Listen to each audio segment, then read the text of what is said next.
So good afternoon, everyone. We took a basic idea of waves yesterday. कि wave क्या होती है, energy disturbance को वेव कहते हैं, है ना। और तीन तरह की वेव्स हैं, कौन कौन सी बोलेंगे जरा? Electromagnetic, mechanical and matter wave, right? How is matter wave different from electromagnetic? Anyone? How is matter wave different from electromagnetic wave? Electromagnetic means each charge produce wave, or matter it can be a neutral particle. So to produce an electromagnetic wave, we need an accelerated charge particle. But matter wave is associated with any moving particle, whether charged or uncharged, right? And how is it different from mechanical wave? Yeah, in view of material medium required. A mechanical wave requires a material medium for its propagation, whereas matter wave can travel even through vacuum. Very good. अब एक काम करते हैं, एक और तरह का differentiation है on the basis of how does a wave travel. लिखिए जरा. सॉरी, ये पॉइंट्स, हाँ, जो पॉइंट्स मैंने आपको बोले थे, कल समझाए थे, लिखवाए थे बुक में, वही लिखने के लिए बोला था अभी कि write down the characteristics of waves. कोई बात नहीं, मैं आगे करवा रहा हूँ, आपको बिजी रखने के लिए था. कुछ तो किया होगा आपने, ठीक है. अच्छा, बस तो मुझे एक बात आते, जब वेव ट्रेवल करती है तो इन direction of travelling of wave phase lead करता है, लैग करता है? लैग करता है, क्योंकि आगे वाले पार्टिकल्स को एनर्जी बाद में मिल रही होती है, तो बेसिकली स्पेस लैग. ठीक है. वेव वेलोसिटी और पार्टिकल वेलोसिटी सेम होती है क्या? कैसे मीडियम के अंदर वेव वेलोसिटी सेम बनी रहती है? होमोजेनियस मीडियम या ग्रीन मीडियम? ठीक है, बिल्कुल, कोई नहीं, अभी आगे लिखिए आप. और जो टॉपिक्स मैंने मेंशन किया इससे Bernoulli theorem, mercury meter, escape velocity, orbital velocity, terminal velocity, right? तो कल आप जब यहाँ क्लास में आएंगे तो इसमें से 4 टॉपिक आपके डन होने चाहिए. कौन कौन से? वो पहले ही बोल चुका हूँ, बर्नौली थ्योरम, मैक्यूरी-मीटर, राइट? और उधर से escape velocity and orbital velocity. Escape and orbital, ये 4 टॉपिक कल आपकी नोटबुक में लिखे हुए होने चाहिए. अगर आपका ये डाउट है तो आप मुझे पर्सनल मैसेज भेजेंगे, मैं उसके बेसिस पे आपको रिक्वायर्ड वीडियो भेज दूँ, राइट? या आपको हेल्प चाहिए होगी तो वैसे भी करूँ, बट ये कल आपकी नोटबुक में होना चाहिए. मोस्ट इंपॉर्टेंट टॉपिक्स हैं. तो अब लिखिए जरा, on the basis of propagation through a medium, on the basis of propagation through a medium, wave may be defined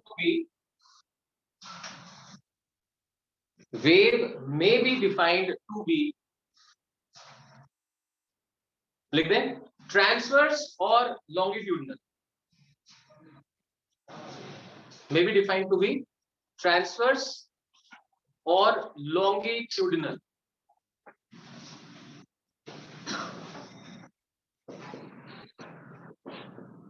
Transverse और longitudinal. इसको थोड़ा डिस्क्राइब कर देते हैं, लिखिए जरा. Wave is said to be transverse. Wave is said to be transverse if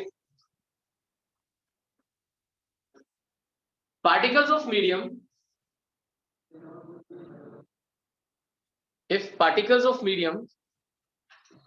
oscillate perpendicular to direction of propagation. Oscillate perpendicular to direction of propagation. मतलब जिस डायरेक्शन में वेव प्रोपेगेट कर रही है, पार्टिकल्स उस डायरेक्शन के परपेंडिकुलर ऑसिलेट करते हैं. ठीक है, एग्जांपल लिख देते हैं. देखिए, for example, wave on a string. एक स्ट्रिंग के ऊपर जब वेव कंसीडर करोगे तो वो कैसे बनेगी? ट्रांसवर्स बनेगी. Wave on a string. अब लिख दीजिए, crest and trough are formed. Crest and trough are formed during the propagation of wave. During propagation of wave. तब उसे आप ऐसे दिखा दीजिए, वेव propagation ऐसे हुआ है. Now this part represents trough and this represents crest. Positive side में जो मैक्सिमम डिस्प्लेसमेंट हुई है वहां ट्रफ फॉर्म हो रहा है, और नेगेटिव साइड में जो मैक्सिमम डिस्प्लेसमेंट हुई उसे सॉरी क्रेस्ट उल्टा लिख दिया नहीं sorry crest and trough. This is crest and this is trough. तो पॉजिटिव साइड में जो मैक्सिमम डिस्प्लेसमेंट होगी दैट इज कॉल्ड क्रेस्ट, और नेगेटिव साइड में जो maximum displacement that is called trough. मतलब ये मत कहना कि ये मैक्सिमम डिस्प्लेसमेंट है मिनिमम डिस्प्लेसमेंट. ये मीन पोजीशन है, मीन पोजीशन से पॉजिटिव में मैक्सिमम डिस्प्लेसमेंट क्रेस्ट फॉर्म करता है और नेगेटिव में मैक्सिमम डिस्प्लेसमेंट ट्रफ फॉर्म करता है. तो लिख दें आप एक बार.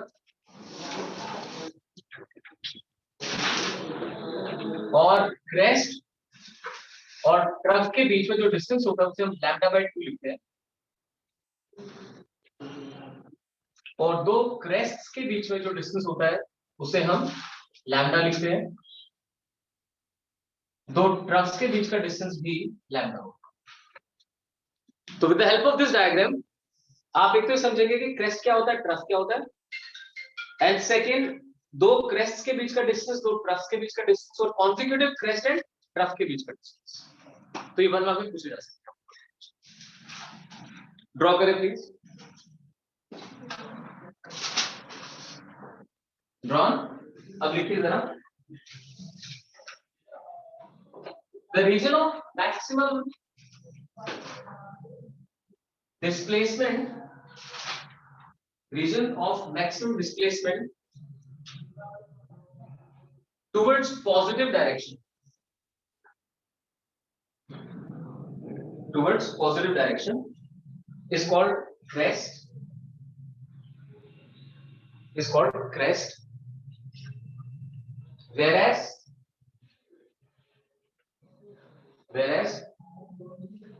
maximum displacement towards negative direction, whereas maximum displacement towards negative direction forms trough. So simple term में maximum displacement towards positive forms crest and maximum displacement towards negative side forms trough. Star mark करके लिखें. Distance between two consecutive crests, distance between two consecutive crests or troughs, distance between two consecutive crests or troughs is called wavelength. Very good. Is called wavelength. That is equal to wavelength हो सकता है. Whereas distance between consecutive crest and trough,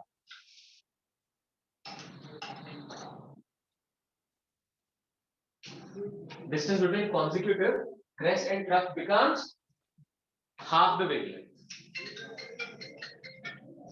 Becomes half the wavelength. कोई deal कर लेगा.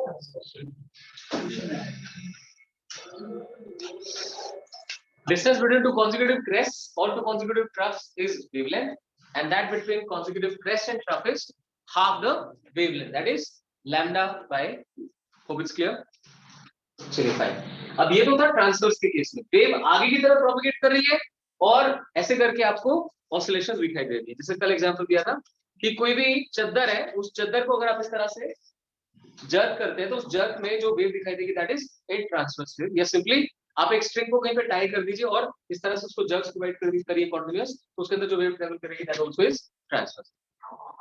Now in case of longitudinal wave क्या form होता है? Reasons of compression and rarefaction. Sound जब ट्रैवल करती है, राइट? लिखें longitudinal wave. Longitudinal wave. A wave in which oscillations of particles take place. Oscillations of particles take place in the direction of wave propagation.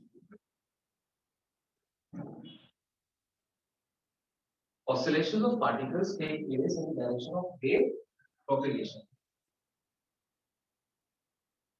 ठीक है, next line में star mark करके लिखते हैं regions of compression and rarefaction. Regions of compression and rarefaction are formed in the medium.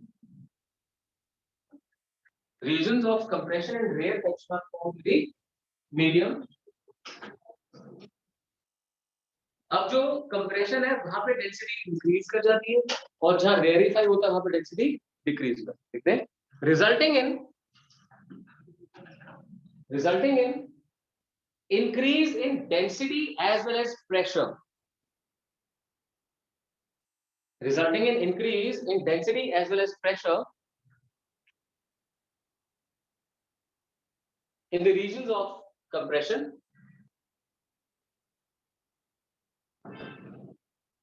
increase in density and pressure in the regions of compression and decrease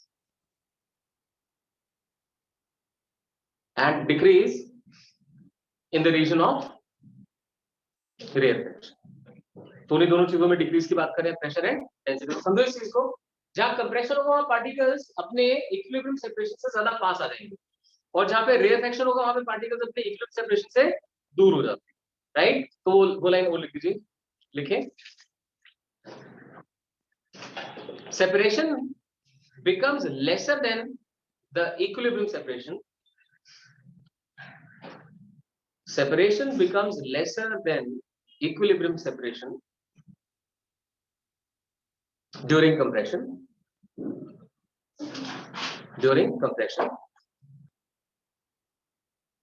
And greater during rarefaction.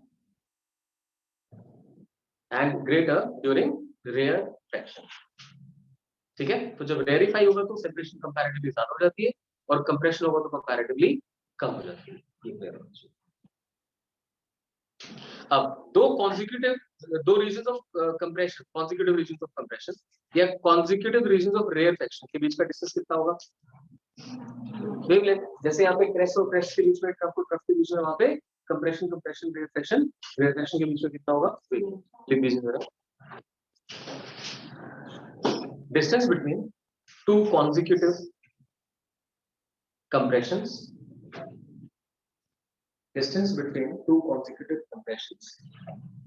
or rarefactions, two consecutive regions of compression or rarefaction is equal to wavelength.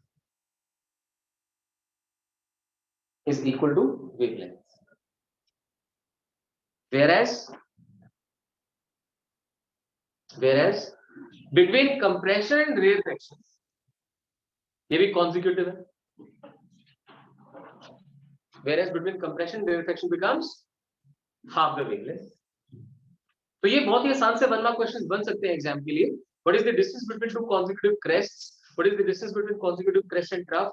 What is the distance between consecutive compression and rarefaction? तो आपको ये पता होना चाहिए अच्छे से कि lambda कहाँ होता है, लैम्डा बाय 2 कहाँ होता है। क्लियर हो गया? चलिए फाइन। अब लिखिए आगे, जो मैं आपसे पूछा था उसका बताओ तो आंसर करो। जो सिस्मिक वेव होती है, अर्थक्वेक से जो वेव जनरेट होती है, वो वेव ट्रांसवर्स होती है या लॉन्गिट्यूडनल होती है? उसमें दोनों वेव होती है, ठीक है। लिखिए जरा, seismic waves consist of transverse as well as longitudinal। इसकी पूरी डिटेल डिस्कस नहीं कर रहा हूं आपसे, जरूरत नहीं है, बट आपको पता होना चाहिए कि seismic waves consist of transverse as well as longitudinal waves, यानी प्रोपेगेशन दोनों तरह का होगा उसके अंदर। उन्हीं दोनों वेव्स की स्पीड डिफरेंट होती है। आप एक बात समझना, कैसे पता चलता है कि एपिसेंटर कहां पे था। मान लो यहाँ पे एपिसेंटर था और आप यहाँ ऑब्जर्वेशन कर रहे हैं, एक पर्टिकुलर वेव अभी पहुंची इस समय, उसके डेल्टा टी टाइम के बाद दूसरी वेव पहुंची, ठीक है, और दोनों वेव्स की स्पीड आपको पता है, दोनों वेव्स की स्पीड आपको पता है, उसके बेसिस पे आप पता लगा लेते हैं कि डिस्टेंस कितना है। क्लियर? तो ये तरीका होता है इसको सॉल्व करने का। मतलब ट्रांसवर्स और लॉन्गिट्यूडनल दोनों अलग अलग स्पीड से ट्रेवल करती हैं। पहले आप एक रिसीव करते हो, उससे कुछ टाइम बाद दूसरे रिसीव करते हो, उसके बेसिस पे आप ये मेक आउट कर पाते हो कितनी दूर एपी सेंटर था इसका। So this is the method. तो हमें उसको नहीं करना है, बस इतना ही समझना है। मैकेनिकल वेव प्रोपेगेशन के लिए क्या क्या चीज जरूरी है, हैंड रेज करके आंसर करना। फॉर द प्रोपेगेशन, और कह सकता हूँ कि सस्टेन करने के लिए, to sustain a mechanical wave to long distances, what are the requirements?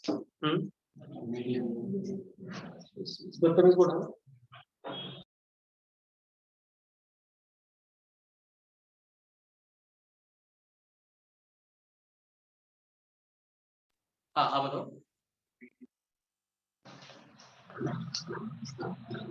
तेरी तसल्ली करके पूछूंगा। मैं तेरे को बहुत दिन से बोल रहा हूँ कि आप जब क्लास में होते हो तो you look like being sleepy. I have told you number of times and you always keep denying. मैंने छोटे भाई की तरह समझाया, मैं कहा मत कर मत कर मत कर। ये कौन सा तरीका सिर नीचे रख के बैठा हुआ तुम? And you're not even sorry. You're feeling bad because I am scolding you in front of everyone.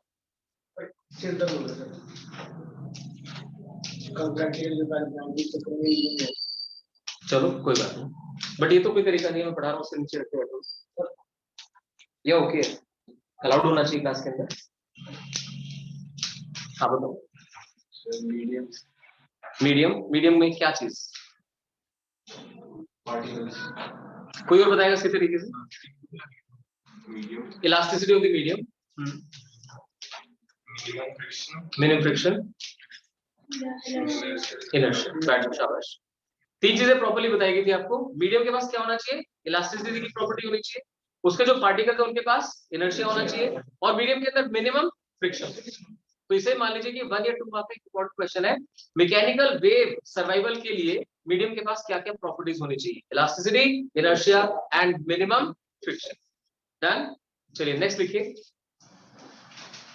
Some important terms related to wave motion. Important terms related to wave motion. So first thing is wavelength. Wavelength को lambda से represent बनाए शाबाश। Wavelength is lambda. So how will you define wavelength? Distance between two consecutive crests or troughs या फिर compression या rarefaction. अच्छा, क्या आपको लगता है जो दो पार्टिकल्स ऐसे कॉन्जिक्यूटिव क्रेस्ट के ऊपर हैं, वो सेम फेज में वाइब्रेट कर रहे हैं? उनका फेज सेम है क्या? आगे जाते हुए फेज लैग करता है ना, तो फेज एग्जैक्टली सेम तो नहीं कह सकते। तो फेज लैग कितना है, पाई का है या 2 पाई का है? थोड़ा सा याद करो वेव के बारे में जो आपको बताया गया था। ट्राई एंड थिंक, इसके और इसके बीच में कितना फेज डिफरेंस है? अच्छा, आपको याद है यहाँ से यहाँ तक 2 पाई होता था, यहाँ से यहाँ तक 2 पाई, तो जितना यहाँ से आगे गया उतना यहाँ से आगे गया, तो इन दोनों के बीच में कितना फेज डिफरेंस है? अरे यहाँ से यहाँ तक 2 पाई है, ये पाई हो गया। फिर देखो ध्यान से, यहाँ से यहाँ तक का आपको पता है कि लैम्डा लेंथ होती है और 2 पाई का फेज डिफरेंस होता है। अगर ये फेज डिफरेंस 2 पाई का है तो भाई ये भी 2 पाई, क्योंकि जितना यहाँ से आगे आ गया उतना यहाँ से, तो कितना हो गया टोटल? 2 पाई। ऐसे ही इसके और इसके बीच में देखोगे तो 2 पाई, फिर यहाँ से यहाँ देखोगे तो भी क्लियर। तो जो पार्टिकल्स सेम फेज में वाइब्रेट कर रहे होते हैं, मतलब 2 पाई का फेज डिफरेंस मतलब ऑलमोस्ट सेम फेज कह सकते हैं। जिन पार्टिकल्स के बीच में 2n पाई का फेज डिफरेंस है, यानी 2 पाई, 4 पाई, 6 पाई, समझ सकते हो, वहां तक आपको n टाइम्स लैम्डा मिलेगी। अगर n की वैल्यू 1 पुट कर दूं तो 2 पाई का फेज डिफरेंस, वहां तक की लेंथ कितनी हो गई? लैम्डा। अगर मैं n को 2 पुट कर दूं तो 4 पाई, वहां तक की लेंथ कितनी? 2 लैम्डा। तो ये बात आपको समझनी है ठीक तरीके से, जो कि आप पहले भी कर चुके हैं। यहाँ से यहाँ तक का फेज चेंज 2 पाई का होता है, तो क्रेस्ट से लेकर नेक्स्ट क्रेस्ट तक का फेज चेंज भी कितना हो गया? 2 पाई। अब वेवलेंथ क्या है? कुछ डिस्टेंस कवर्ड की फॉर्म में डिफाइन कर सकते हैं। वेव जब आगे की तरफ चल रही है तो ये distance covered is equal to wavelength. ये डिस्टेंस कितने टाइम में कवर हुआ है? आपको ना v is equal to nu to lambda होता है, ये वेव स्पीड है ना, और लैम्डा वेव लेंथ। तो कोई अगर ट्राई कर सके कि वेव लेंथ, एक तो हमें क्लियर हो गया कि दो कॉन्सेक्यूटिव क्रेस्ट, दो कॉन्सेक्यूटिव ट्रफ के बीच में जो डिस्टेंस होता है that is called wave length. कुछ ऐसे बता सकते हैं कि वेव ने कितने टाइम में ये डिस्टेंस कवर किए। न्यू का मतलब 1/t होता है,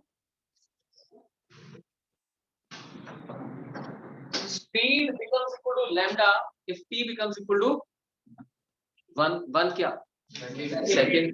अगर मैं टाइम को 1 सेकंड कर दूं तो वेवलेंथ किसके इक्वल हो गई, स्पीड के। ये फॉर्मूला पता था आपको, v is equal to nu to lambda. मैं अभी ये करवाऊंगा आपको, वैसे बताता हूं कि distance covered is equal to speed into time होता है, स्पीड इनटू टाइम। तो distance covered is lambda, speed is v and time is 1 second, चलेगा। सो वेवलेंथ क्या है, वेवलेंथ में भी defined as the distance covered in 1 second, कह सकते हैं ऐसा, ठीक है। लिख दीजिए,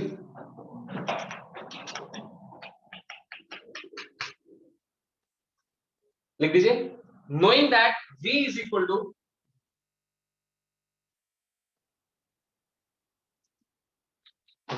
to lambda by t, या v is equal to new lambda।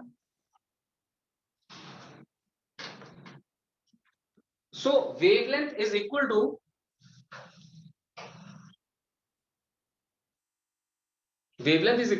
distance covered by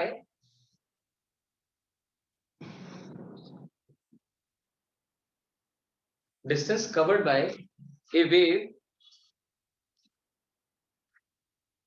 during one oscillation of the particles of medium।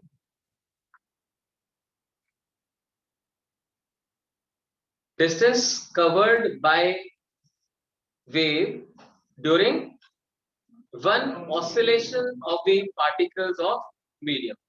अब समझना क्या डिफरेंस है। आप सोचिए अगर वेव की स्पीड 330 मीटर पर सेकेंड है, 330 मीटर पर सेकेंड, तो वेव तो एक सेकेंड में 330 मीटर कवर करती है, यानी उसकी वेवलेंथ भी 330 मीटर है क्या। अगर इसे आप टी को ध्यान से देखो तो ये कौन सा टाइम है, ये वो टाइम है जिस तरह पार्टिकल एक ऑसिलेशन कंप्लीट करता है। वही आपको यहाँ भी समझ आया, एक पार्टिकल ने यहाँ से स्टार्ट किया, ऊपर की तरफ गया, फिर नीचे की तरफ गया, फिर वापस ऊपर आ गया। पार्टिकल ने जितने में अपनी एक ऑसिलेशन पूरी करी, उतने में वेव कितना आगे खिसक गई, कितना आगे चली गई, that is called wavelength. So what is wavelength? Wavelength may be defined as the distance covered by wave in the time in which any particle of the medium completes one oscillation। I hope ये सबको समझ में आया। 1 second आप define नहीं कर रहे हैं, पर यूनिट टाइम, कौन सा टाइम, वो टाइम जिसमें एक पार्टिकल की ऑसिलेशन कंप्लीट हुई, ठीक है, डन। चलो साथ साथ स्टार मार्क करके लिखो,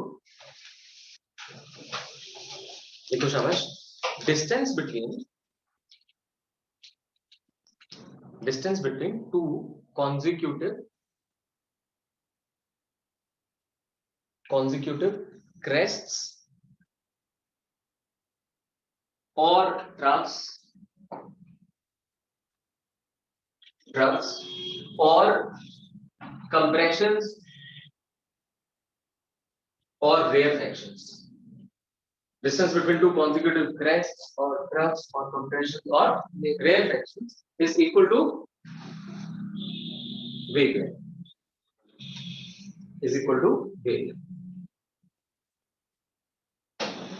ठीक है।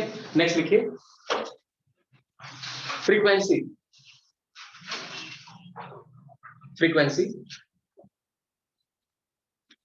अब फ्रीक्वेंसी क्या होती है, number of oscillations in 1 second, right now it may be defined as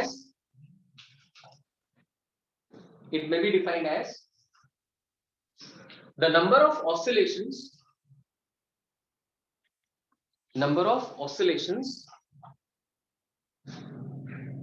made by particles of medium in 1 second। number of oscillations made by particles of medium in 1 second।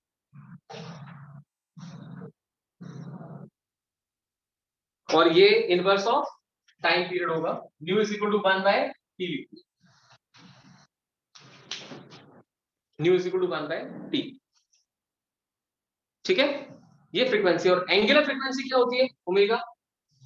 आप जानते हो ओमेगा को 2 pi by T लिखते हैं। हाँ, 2 pi by T और 2 pi into new लिख दीजिए। Angular frequency, angular frequency omega, formula लिखो, omega is equal to 2 pi by T और 2 pi into new.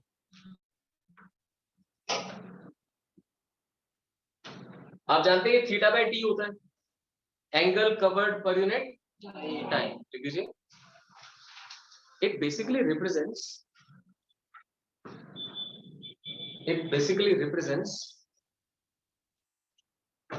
change in phase per second, basically represents change in phase per second। आप जानते हैं phase को पाई की form में डिफाइन करते हैं, पाई 2 पाई पाई बाय 3 पाई बाय 4 है ना। तो 2 पाई का फेज टी टाइम में कवर होता है। ये देखो फिर ध्यान से, यहां से लेके यहां तक कितना टाइम लगता है टी, और यहां से यहां तक कितना एंगल कवर हो जाता है 2 पाई। यानी phase changes by 2 pi in a time capital T. 2 pi by T कर रहे हो मतलब यूनिट टाइम में कितना फेज चेंज करेंगे। Hope it's clear. ठीक है, वन लास्ट टाइम, आप यहां से यहां तक फेज चेंज करवा पा रहे हैं 2 पाई, टाइम कितना लग रहा है टी। तो जब आपने 2 पाई बाय टी लिखा तो क्या मेंशन कर दिया? Phase change per unit time. तो जब मैं फेज वर्ड यूज कर रहा हूं, I am taking a little advantage कि आपने ये एसएचएम में पढ़ा था कि जो फेज होता है साइन या कॉस के बाद लिखा जाता है एंगल होता है, जो कि पाई की फॉर्म में रिप्रेजेंट किया जाता है, राइट। जो हमें इस चीज का आइडिया देता है कि अगर दो पार्टिकल्स को कंपेयर करना है तो किसी के पास एनर्जी बाद में पहुंची तो उसका फेज लैग कर रहा है। ठीक है, चलो राइट, नेक्स्ट लिखिए। आपने केमिस्ट्री में 1 बाय लैम्डा पढ़ा है नहीं? हाँ, Rydberg constant 1 by lambda, Lyman burner constant brackets पर पढ़ा होगा। चलो गुड। तो यहाँ भी 1 बाय लैम्डा को बोलते क्या है? Very good, wave number. Wave number क्या है? 1 बाय लैम्डा का मतलब क्या हुआ? नंबर ऑफ वेव्स इन, आप सोचिए एक वेव की लेंथ कितनी है? Lambda. This is number of waves in unit length. लिखिए शाबाश। वेव नंबर, वेव नंबर इसे लिखते हैं 1 by lambda, 1 by lambda। It represents number of waves present in unit, represents number of waves present in unit length। तो इसकी ऐसा unit क्या होगी? पर मीटर, मीटर इनवर्स, क्योंकि देखो लैम्डा मीटर में होता है ना, 1 बाय लैम्डा जो लिखते हो क्या होता है? Metre inverse. आपको ध्यान हो तो रिडबर्ग कांस्टेंट की यूनिट भी मीटर इनवर्स लिखो, मीटर इनवर्स। अब इसमें डिफाइन होता है के जो है that is equal to 2 pi by lambda. It is known as angular wave number और प्रोपेगेशन कांस्टेंट। तो एग्जाम के पॉइंट से इंपॉर्टेंट हो जाता है, बिल्कुल ही अलग है। प्रोपेगेशन कांस्टेंट बताइए क्या होता है? लिखिए प्लीज, एंगुलर वेव नंबर और propagation constant, angular wave number और प्रोपेगेशन कांस्टेंट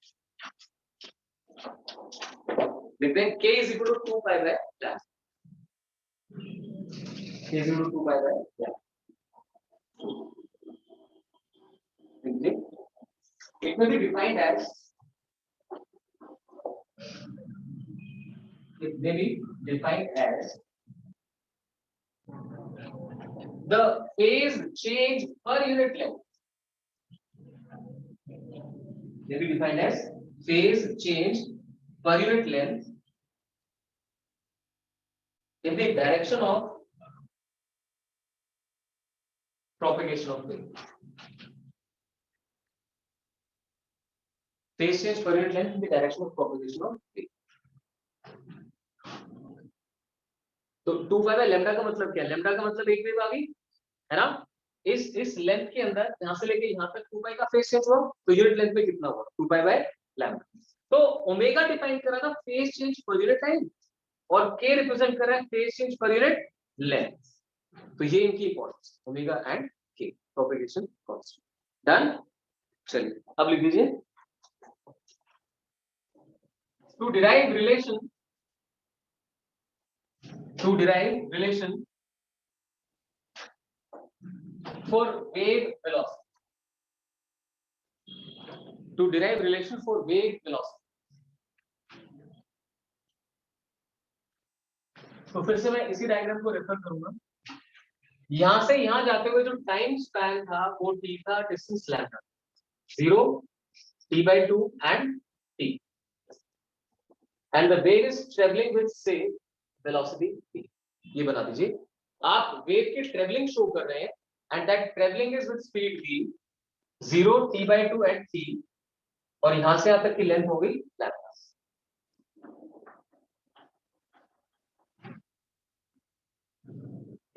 डन, लिख दीजिए। As distance covered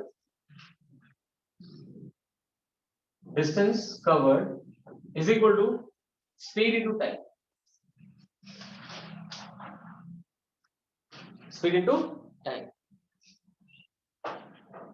अब यहां लिख दीजिए specifically, consider span of one wave, span of one wavelength, consider span of one wavelength, span of one wavelength। तो भाई डिस्टेंस कवर्ड कितना हो गया lambda, wave speed suppose v है, और टाइम टेकन कितना हो जाएगा कैपिटल। जाना क्लियर हुआ? तो कैपिटल टी का मतलब समझिए, आप यहां से यहां तक जब वेव शो कर रहे हैं, एक वेवलेंथ का बनी जब पार्टिकल एक ऑसिलेशन कंप्लीट करे, t is the time in which a particle completes one complete oscillation। तो स्टार मार्क करके लिख दीजिए, capital T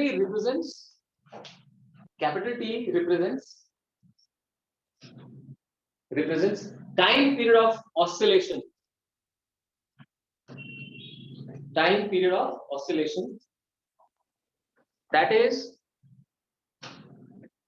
that is the time taken by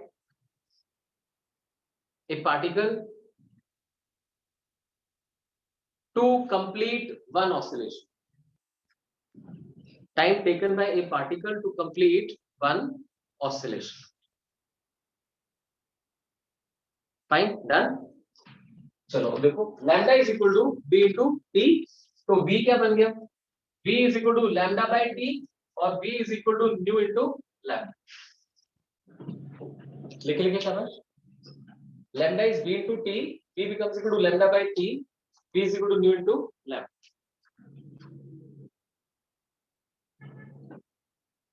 तो फॉर्मूला अच्छे से याद रखना चाहिए आपको, v is equal to nu into lambda. अब एक काम करो, 2 पाई से मल्टीप्लाई 2 पाई से डिवाइड करो, लिखिए ऑल्सो। अब v को लिख सकते हैं 2 pi into new and lambda by 2 पाई। तो कैन यू मेक आउट क्या सब्स्टिट्यूशन होना चाहिए? 2 पाई इंटू न्यू क्या होता है ओमेगा, और भी सीखा हमने 2 पाई बाय लैम्डा क्या होता है k, है ना। सो अगर मैं पुट कर दूं तो v क्या बन जाएगा ओमेगा बाय k। v ना सिर्फ न्यू इंटू लैम्डा से निकलता है बल्कि ओमेगा बाय k से। तो ये फॉर्मूला भी इक्वली आपको याद रखना, लिखे शाबाश। v is equal to nu into lambda as well as v is equal to omega by k। ये मैंने किस चीज की स्पीड बताई आपको, वेव की स्पीड से, ठीक है। तो छोटे छोटे न्यूमेरिकल्स होते हैं इन फॉर्मूलास के ऊपर जो बताएगा बस। नेक्स्ट वीक को करो फिर।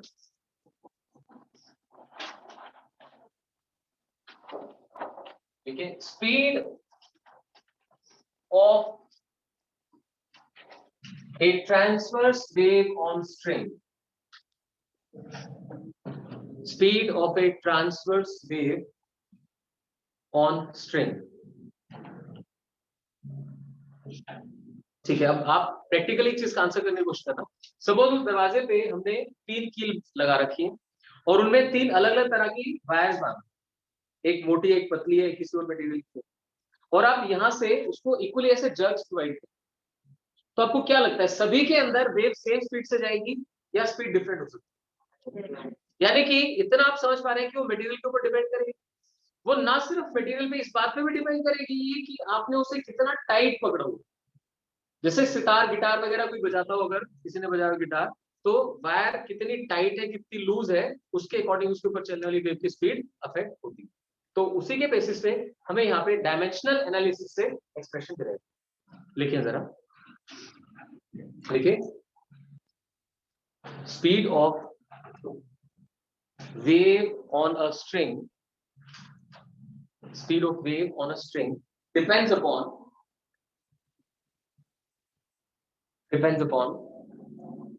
number one, tension in the string,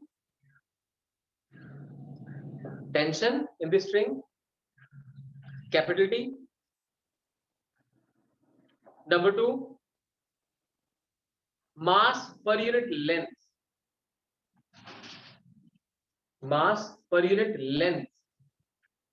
that is linear mass density of string. आप ये समझ के चलना, मैं आपको सिर्फ वही डेरिवेशंस करवाऊंगा जिनकी पॉसिबिलिटी एग्जाम में आने की है, ठीक है? तो सबको इंपॉर्टेंट मान के करना। फिर 2 मार्क्स के लिए इंपॉर्टेंट क्वेश्चन बन जाता है कि स्ट्रिंग के अंदर जो वेव बनते हैं उस वेव की स्पीड का फॉर्मूला कैसे फाइंड करें। तो दिमाग में रखना पड़ेगा कि स्ट्रिंग में टेंशन कितनी है उसके ऊपर डिपेंडेंस आएगी, और वायर कितनी मोटी या पतली है या फिर कितनी डेंस है। सो लीनियर मास डेंसिटी, मास पर यूनिट लेंथ। शिखर, कौन से 2 टर्म्स बताए मैंने जिनके ऊपर डिपेंड करती है?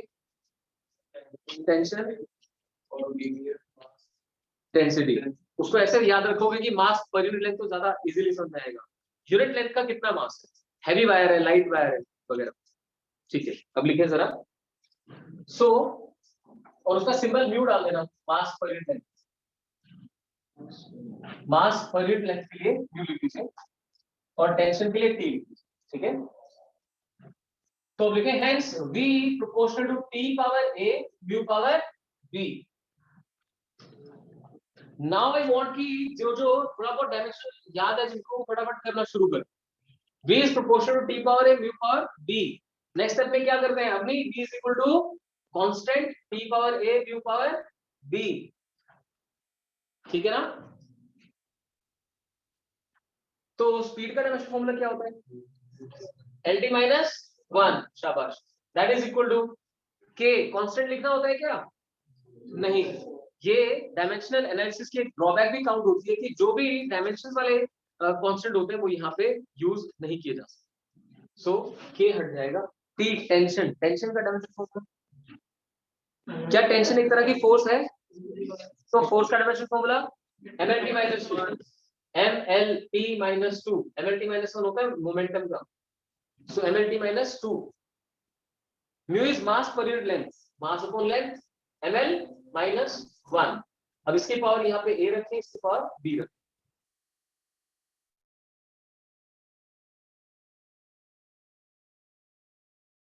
k हट गया, टेंशन के लिए mlt minus 2 power a, mu के लिए mass upon length power b। तो क्या करना होता है, दोनों तरफ हम m, l और t को एकदम सेपरेट आउट करते हैं। तो लेफ्ट हैंड साइड में तो m पावर 0 है, l t पावर -1 है। राइट हैंड साइड में m पावर बताए कितनी आ रही है, a प्लस b। सब भूल गए, m की पावर 1 है लेकिन 1 की पावर 1 है, तो m पावर कितना हो गया a, और यहाँ पे m की पावर कितनी है b, तो m की टोटल पावर कितनी हो गई a प्लस b। ऐसे ही l देखो जरा, l की पावर यहाँ a, यहाँ पे minus b, so a minus b, और टेंशन के लिए -2a। ठीक है ना? m0 lt -1 m a plus b l a minus b t -2। अब क्या यूज करना है, हम या तो ये बोल देते हैं comparing the powers of fundamental physical quantities या using the principle of homogeneity. लिख दीजिए comparing powers of m, l and p। करो शाबाश। Comparing powers of m, l and p। d बना गया, a बना गया।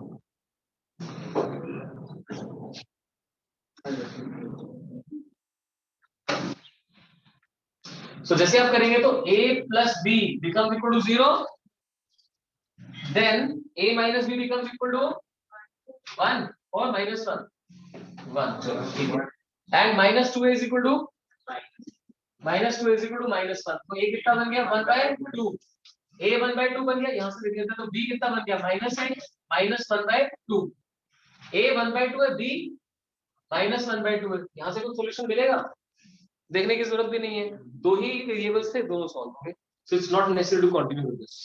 सो यहाँ से a मिला 1/2, फिर इसके वैल्यू इसमें या किसी इसके अंदर किसी एक के अंदर पुट करो, b निकालो और आगे चलो। अब देखो जरा इसे अगर लिखें आगे तो b becomes equal to k t power a is 1/2 t power 1/2 and mu power minus 1/2, so k under root of t by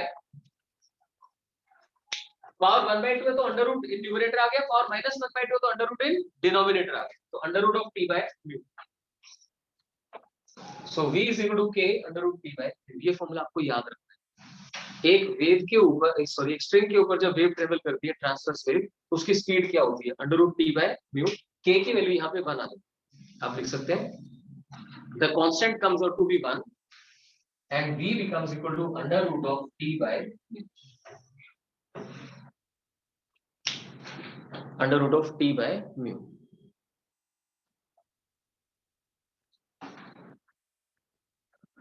ठीक है, अब सबसे इंपॉर्टेंट क्वेश्चन जो इस चैप्टर से आता ही आता है, देखिए न्यूटन ने स्पीड ऑफ साउंड फाइंड करने की कोशिश करी, उसमें कुछ फ्लॉज रह गए, उसे लैपलेस ने कवर अप किया, तो ये पूरा 3 नंबर का क्वेश्चन बनता है जो लगभग 101% आएगा ही है। तो लिखिए जरा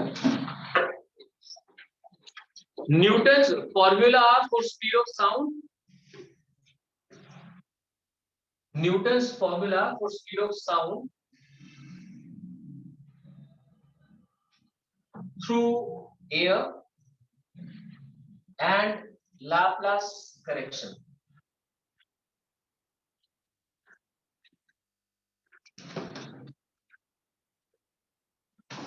Newton's formula and Laplace correction LAPLACE apostrophe S Laplace correction। ठीक है, तो ब्रीफ समझे। न्यूटन का ऐसा लगा यार, उसने ना स्पीड ऑफ लाइट से कंपेयर करके देखा, यार स्पीड ऑफ लाइट तो बहुत ज्यादा होती है और स्पीड ऑफ साउंड तो उससे काफी कम होती है, तो अगर स्पीड ऑफ साउंड कम होती है तो साउंड के प्रोपेगेशन को आप आइसोथर्मल प्रोसेस कंसीडर करना चाहेंगे या एडियाबैटिक? कोई स्लो प्रोसेस होती है उसे हम आइसोथर्मल कंसीडर करते हैं, फास्ट प्रोसेस को एडियाबैटिक। अगर आपको ध्यान हो वो आएगा कुछ थोड़ा सा, जो प्रोसेस बहुत फास्ट होती है that is considered adiabatic. Adiabatic के अंदर हीट एक्सचेंज नहीं हो पाता, आइसोथर्मल वो होती है इसमें टेम्परेचर कांस्टेंट बना रहता है, क्योंकि अगर हीट जनरेट होगी तो बाहर चली जाएगी, कम पड़ गई तो बाहर से आ जाएगी। तो न्यूटन के दिमाग में क्योंकि स्पीड ऑफ लाइट चल रही थी तो उनको लगा कि हमें इसे आइसोथर्मल प्रोसेस कंसीडर करना चाहिए। ठीक है, उससे पहले ये फॉर्मूला आ चुका था, ऐसा लगा कि डायमेंशनली ड्राइव कर रहा है ना, वही मैं आपको होमवर्क दे दूंगा, नोट्स के अंदर है। आप is equal to under root of bulk modulus upon density, ये भी प्रूव कर सकते हैं, ये मैं एज होमवर्क दूंगा आपको कि अगर आपको ये कहा जाए कि स्पीड ऑफ, मुझे दिखाई नहीं दे रहा, ये लो, तो अगर ये कहा जाए कि जो स्पीड है, स्पीड ऑफ साउंड है, वो बल्क मॉडुलस और डेंसिटी ऑफ मीडियम पे डिपेंड करती है, तो प्रूव करो कि v हो जाएगा under root b by root. कर लोगे इसे? तो अलग से जो भी आपकी नोटबुक में ऊपर खाली स्पेस है ना, वहां पे स्टार मार्क करके लिखो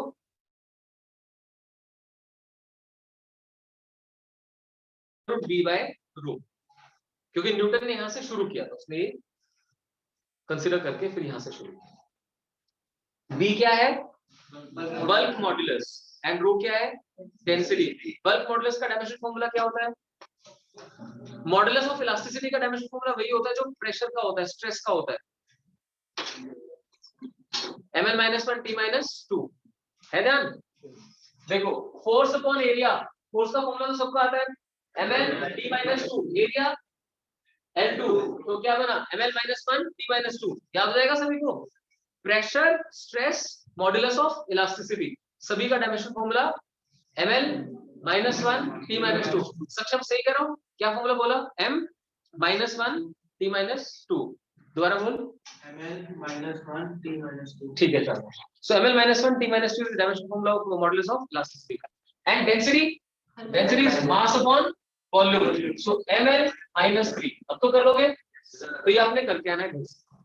अब समझिए कि जो करती है वो मीडियम की ही प्रॉपर्टीज को यूज करती है, मतलब मैं बोल रहा हूं या वेनी बोल रही है या अर्नब बोल रहा है, इससे फर्क नहीं पड़ता। फर्क पड़ता है कि हम किस मीडियम में बोल रहे हैं, सुनने वाले और बोलने वाले के बीच में कौन सा मीडियम प्रेजेंट है, उसके according speed of sound define होती है। यानी मीडियम का बल्क मॉडुलस और मीडियम की डेंसिटी। क्या बात अच्छे समझ आई? तो एटलीस्ट बीइंग साइंस स्टूडेंट ये बात समझो, जब स्ट्रिंग के ऊपर वेवलेट ट्रेवल करना है तो इस बात से फर्क नहीं पड़ रहा कि कौन स्ट्रिंग में झटके मार रहा है। इस किस बात से फर्क पड़ता है कि उस स्ट्रिंग कैसे, उसमें टाइटनेस कितनी, टी कितना है, उसकी मास पर लेंथ कितना है। और जब साउंड की बात कर रहे हो ट्रेवलिंग की, तो साउंड किस मीडियम से ट्रेवल कर रही है वो मैटर करता है, कौन बोल रहा है वो मैटर नहीं करता। करोगे? चलिए, बचा टाइम हमारे पास? नहीं बचा, कोई बात नहीं। अब जनरली मैं आपसे पूछना चाह रहा हूँ कि प्रैक्टिकल्स कब खत्म हो रहे हैं? प्रताप वालों के प्रैक्टिकल्स कब खत्म? मंडे लास्ट तक प्रताप वालों। दयाल सिंह है ही नहीं, हो चुके प्रैक्टिकल्स, होंगे ही नहीं। एक्सीलेंट। कॉन्वेंट वाले अभी डेट नहीं आई, क्योंकि मैं ये चाह रहा हूँ कि देखो इस बार भी हम सैटरडे संडे को क्लास रखेंगे, उसमें टाइम मिल जाता है, राइट? तो क्या हम सैटरडे को, अब आपकी सैटरडे की प्रॉब्लम नहीं है 1 to 3 वाली, 2 to 4, 12 to 2 कर दो अगर, क्या हम सैटरडे को 12 to 2 क्लास रख सकते हैं? कोई नो बोलने वाला हैंड रेज करे। क्या रहेगा? किस चीज की कोचिंग की? कौन सी कोचिंग? कोई इधर को मैं पढ़ा, और कोई है जिसको 12 to 2 प्रॉब्लम है सैटरडे को?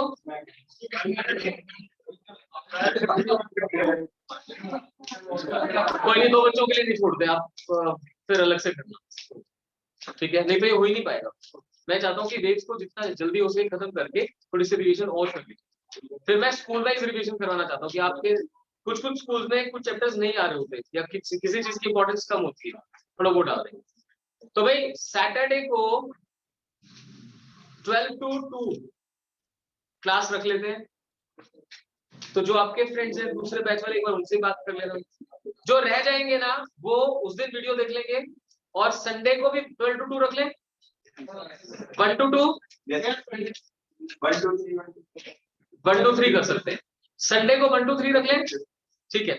सैटरडे 12 o'clock क्लास है और संडे को 1 o'clock क्लास है। मैं अभी ग्रुप में मैसेज शेयर कर देता हूँ, ये क्लास मिस मत करना, क्योंकि वेव्स में मैं उतना ही करवा रहा हूँ अभी आपको जो एग्जाम के लिए इंपॉर्टेंट है, वही करेंगे, ठीक है?